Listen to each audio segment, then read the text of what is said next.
Privé de liberté depuis mercredi dernier, après une dénonciation de son ex-épouse pour relations incestueuses avec ses filles, Saint-Désir Atango confirme à l'aide d'une vidéo. Des agents de la gendarmerie qui m'ont interpellé, me demandant de les suivre. L'indignation face aux révélations est totale. Par voie téléphonique, nous contactons l'anthropologue et traditionnaliste Bingono Bingono, dont la sentence est sans appel à la lumière des us et coutumes bantous. Il est strictement interdit. Cela est prohibé qu'il y ait des rapports sexuels entre père et fille, entre mère et fils, entre frères et sœurs, entre grands-parents et petits-enfants.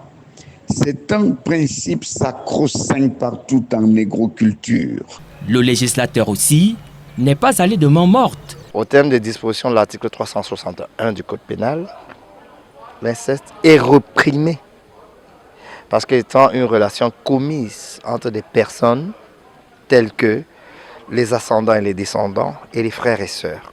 Le législateur camerounais allait même plus loin pour punir au terme de l'article 362 les relations entre des parents sur des mineurs.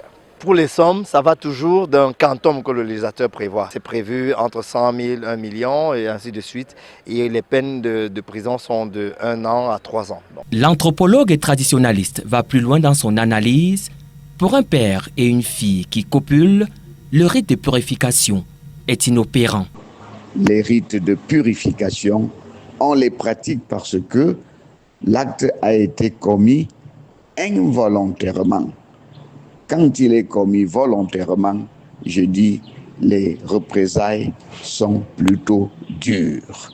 C'est l'ostracisme, c'est l'exil social, c'est l'exil communautaire. Selon l'opinion, l'acte suffisamment grave mérite d'être traité comme tel, à la hauteur de son immoralité.